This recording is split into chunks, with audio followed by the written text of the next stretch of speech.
Bismillahirrahmanirrahim. Assalamu alaikum dear students. How are you? I hope you'd be fine. This is Grammar Tree book 7 and we have started chapter number 2 pronouns और हम discuss कर चुके हैं इसके अंदर कि हमारे पास पर्सनल प्रोनाउंस क्या होते हैं, पोजेसिव प्रोनाउंस क्या होते हैं और रिफ्लेक्सिव प्रोनाउंस क्या होते हैं. Today we have 5 more types of pronouns on page number 9. So you have to watch the video till the end. बड़े important हमारे पास यहाँ पर आज का जो हमारा टॉपिक है वो है जिसके अंदर हम pronouns की बाकी जो types हैं वो भी डिस्कस करने वाले हैं डिटेल के साथ. तो आपने वीडियो एंड तक देखनी है, स्किप नहीं करना. जहाँ पर कोई बात समझ में नहीं आए तो कमेंट सेक्शन में आप पूछ सकते हैं और वीडियो अच्छी लगे तो आपने लाइक करना है, अपने फ्रेंड्स के साथ ज़रूर इसको शेयर करना है.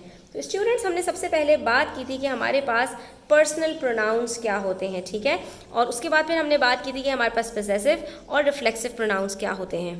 तो let us just give it a brush up. यहाँ पर हम थोड़ा सा इसको रिवाइज कर लेते हैं कि हमारे पास बेसिकली कई टाइप्स ऑफ प्रोनाउंस होते हैं जिसमें हमारे पास पहला जो प्रोनाउन है that is personal pronouns. Personal pronouns के अंदर हमारे पास क्या क्या चीज़ें आती हैं. तो basically these represent people, places और थिंग्स. तो ये किस किस को रिप्रेजेंट कर रहे होते हैं? पीपल, प्लेसेस और थिंग्स, ठीक है. क्योंकि बेसिकली प्रोनाउंस हम क्यों यूज़ कर रहे होते हैं?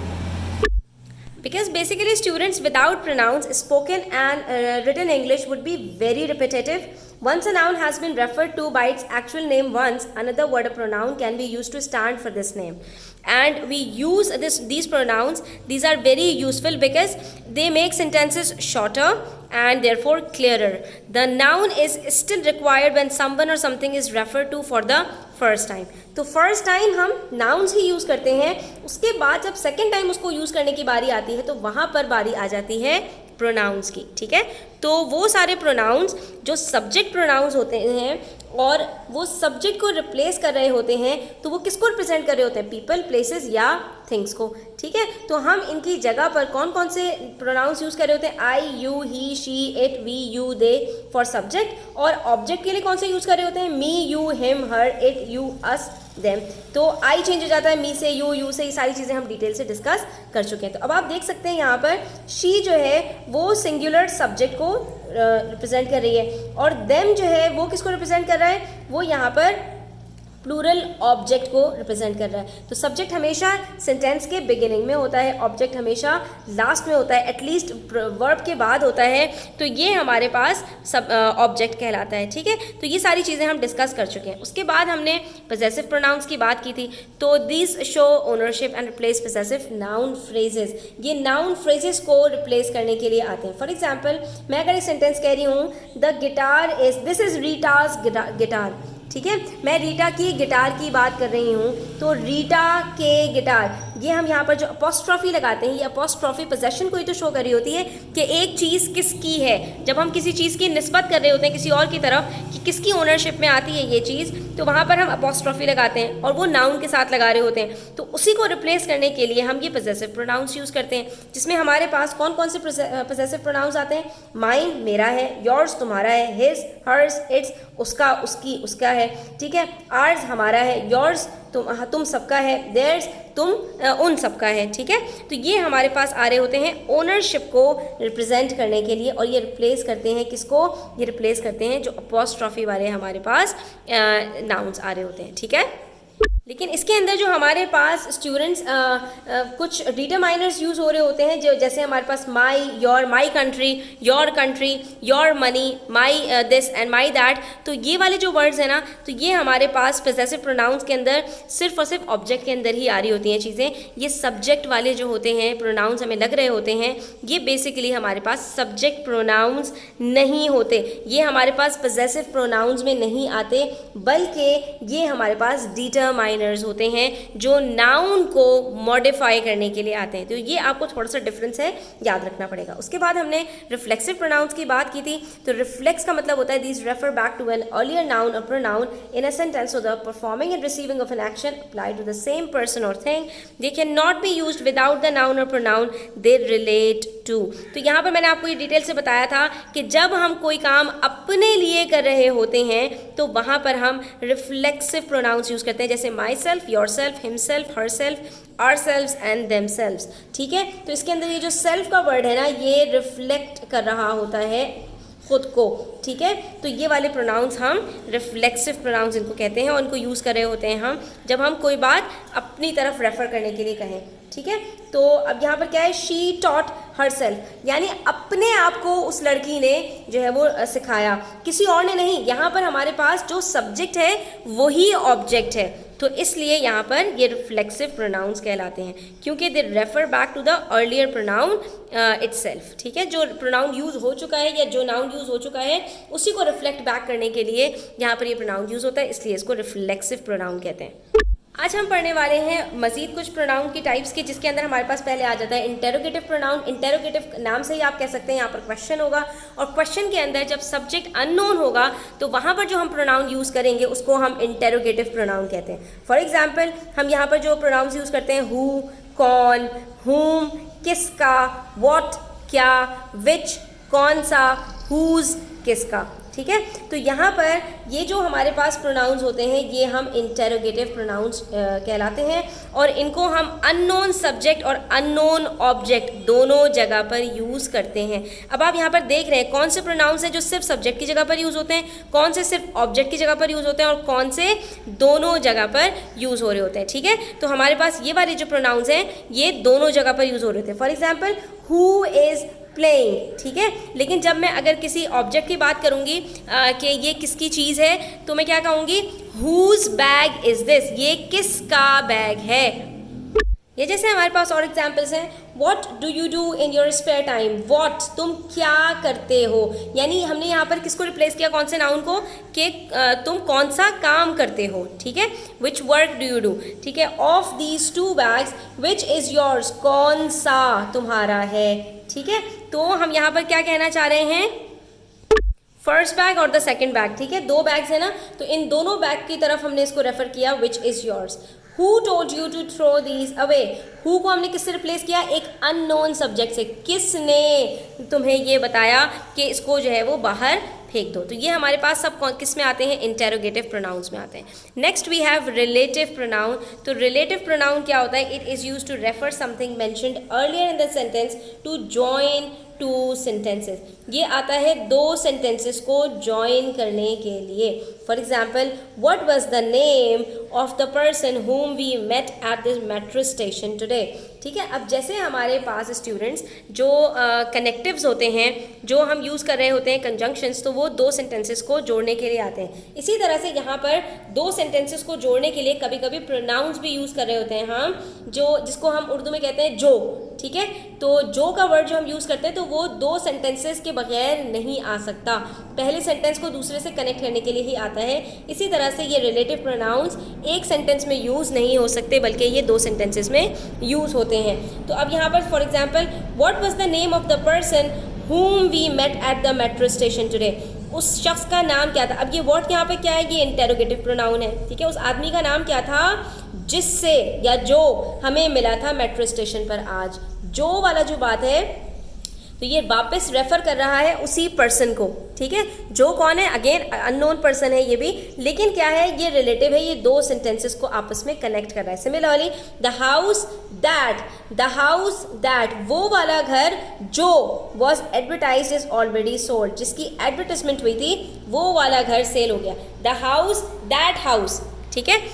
द हाउस दैट का मतलब क्या है यहाँ पर, वो घर जो, यानी जो घर जिस घर की आज एडवर्टाइजमेंट हुई थी वो ऑलरेडी सेल हो चुका है। तो यहाँ पर हमारे पास एग्जाम्पल्स में कौन कौन से आते हैं, अगेन ये सारे आते हैं हमारे पास, हु, हुम, हुज, विच और दैट। यही सारे जो हमारे पास इंटेरोगेटिव में आते हैं, अगर वो सेंटेंस के स्टार्ट में हैं तो इंटेरोगेटिव होते हैं, और अगर वो सेंटेंस के मिडल में हैं तो वो हमारे पास रिलेटिव होते हैं। उसके बाद नेक्स्ट है हमारे पास डेमोन्स्ट्रेटिव प्रोनाउंस। डेमोन्स्ट्रेटिव प्रोनाउंस अपने नाम से है जो डेमोन्स्ट्रेट कर रहा हो, एक्सप्लेन कर रहा हो।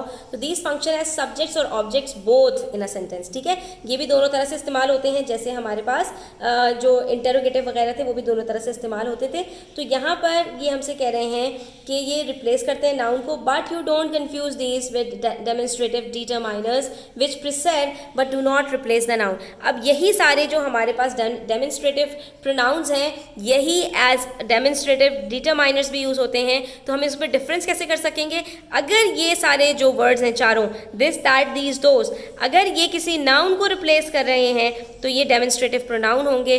अगर ये किसी नाउन से पहले आए हैं तो ये वहाँ पर क्या होंगे, ये वहाँ पर डेमोन्स्ट्रेटिव डिटरमाइनर्स होंगे। अब जैसे यहाँ पर है हमारे पास दिस इज़ माई इंस्ट्रूमेंट, ये वाला जो इंस्ट्रूमेंट है ना, ये वाला जो आपको नज़र आ रहा है, ये मेरा इंस्ट्रूमेंट है। तो यहाँ पर आप बेसिकली क्या कहना चाह रहे हो रहे हैं, the instrument in front of me is my instrument. तो ये आप यहाँ पर इसको रेफर कर रहे हैं एक नाउन को एज अ प्रोनाउन, तो ये हमारे पास डेमोन्स्ट्रेटिव प्रोनाउन है, ठीक है, और ये एज अ सब्जेक्ट यहाँ पर सेंटेंस में वर्क कर रहा है। Similarly we have two list, I will check this one and you check that, ठीक है। तो यहाँ पर दिस वन से मुराद क्या है, I will check this list, ठीक है, मैं ये वाली लिस्ट चेक करूंगी और तुम वो वाली चेक करना। तो ये जो पहले टू लिस्ट की बात की है हमने, इन्हीं को ये रेफर कर रहे हैं। तो यहाँ पर दिस और दैट डेमोन्स्ट्रेटिव प्रोनाउंस है। Similarly I like the photographs, these are very nice, these क्या, दीज फोटोज, तो ये फोटोज को रिप्लेस किया इस दीज ने, इसलिए ये डेमोन्स्ट्रेटिव प्रोनाउंस में इंक्लूडेड है, ठीक है। उसके बाद हमारे पास बारी आ जाती है डिस्ट्रीब्यूटिव प्रोनाउंस की। तो डिस्ट्रीब्यूटिव प्रोनाउंस क्या होते हैं, टू डिनोट पर्सन्स और things refer to individually in a pair और इन अ ग्रुप, ठीक है।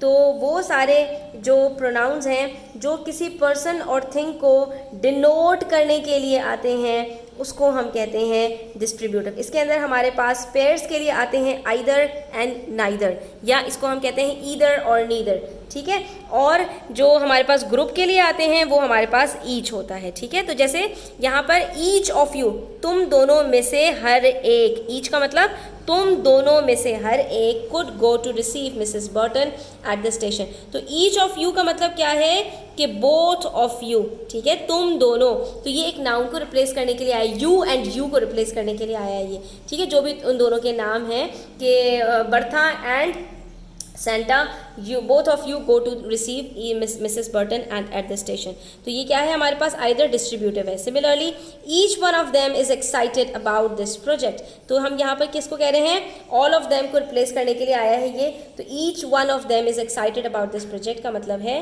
कि ये भी हमारे पास डिस्ट्रीब्यूटिव प्रोनाउन है। और लास्ट में हमारे पास आ जाता है इनडेफिनिट प्रोनाउंस। इनडेफिनिट प्रोनाउंस हमारे पास क्या होते हैं students, to refer to a person और thing in a general way, do not point to a specific person और थिंग।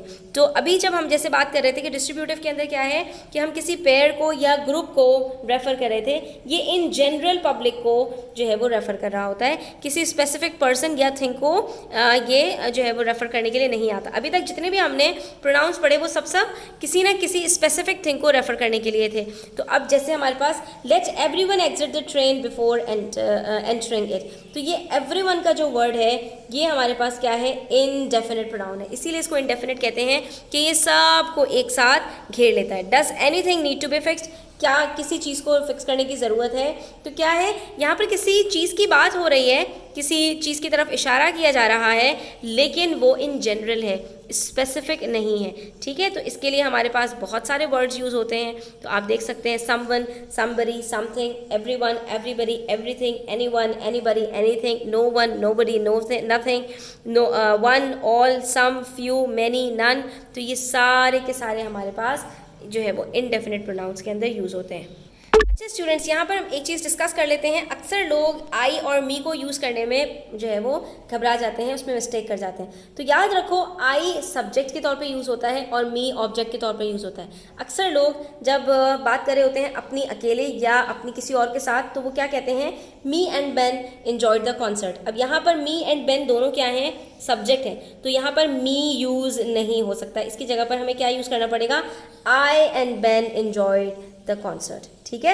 इसी तरह से अकेले मी भी नहीं आ सकता, क्योंकि अगेन वही बात है कि ये सब्जेक्ट है, तो यहाँ पर ये सेंस नहीं बनाता। तो आप यहाँ पर क्या कहेंगे, अगर अकेले बेन की बात करें तो Ben enjoyed the concert, I enjoyed the concert. तो इसीलिए जब आप इन दोनों को एक साथ यूज़ करेंगे तो आप क्या कहेंगे, Ben and I enjoyed the concert. Again वहाँ पर एक बात और है कि जब भी आपके पास यहाँ पर सेकेंड पर्सन और फर्स्ट पर्सन एक साथ आएंगे, तो हमने इस चीज़ को भी डिस्कस किया था कि हमने यहाँ पर किसको प्रायोरिटी देनी है, हमने हमेशा सेकंड पर्सन को प्रायोरिटी देनी है, चाहे वो प्रोनाउन में हो चाहे वो नाउन में हो। सेकंड पर्सन हमेशा पहले आएगा, फर्स्ट पर्सन प्रोनाउन हमेशा बाद में आएगा। तो यहाँ पर आप आई एंड बेन भी नहीं कहेंगे, बल्कि आप क्या कहेंगे, Ben and I enjoyed the concert. छोटी छोटी चीज़ें हैं, अगर इनका ख्याल रखोगे तो आपकी इंग्लिश बहुत अच्छी हो जाएगी, ठीक है। और इसी तरह से अगर यहाँ पर आपको एज ऑब्जेक्ट यूज़ करना है इसको, तो आप क्या कहोगे, it was late night for Ben and आई।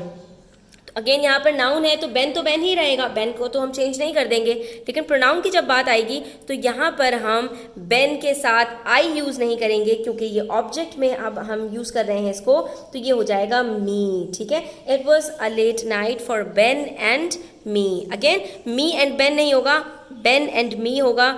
हम जो है वो यहाँ पर सुपरसेट करेंगे यहाँ पर इसको सेकंड पर्सन को, लेकिन मी यूज़ करेंगे, आई यूज़ नहीं करेंगे। इसी तरह से हमारे पास एक रिफ्लेक्सिव प्रोनाउन है माई सेल्फ, उसके अंदर भी अक्सर लोग मिस्टेक कर जाते हैं। माई सेल्फ आप तभी यूज़ करेंगे जब आपके पास सब्जेक्ट आई पहले से मौजूद होगा। अगर माई सेल्फ यूज़ करना है तो आई के साथ यूज़ होगा, नहीं तो नहीं यूज़ हो सकता।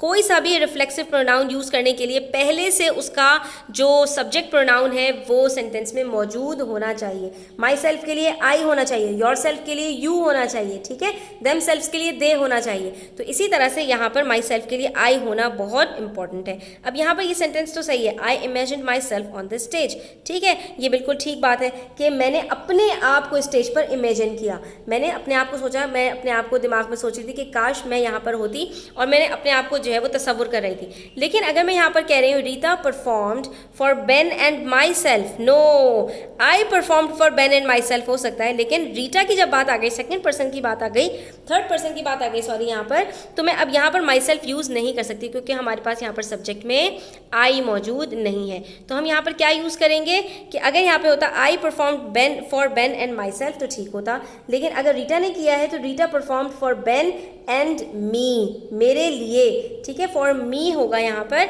माई सेल्फ नहीं होगा। तो आज के लिए इतना ही। इंशाल्लाह नेक्स्ट वीडियो के अंदर हम पेज नंबर 10 के ऊपर जो एक्सरसाइज है वो करेंगे, ठीक है। तो चैनल पर नए हैं तो सब्सक्राइब कर लीजिएगा, वीडियो अच्छी लगी हो तो लाइक कीजिएगा, अपने फ्रेंड्स के साथ शेयर कीजिएगा, अपना ख्याल रखिएगा, अल्लाह हाफ़िज़।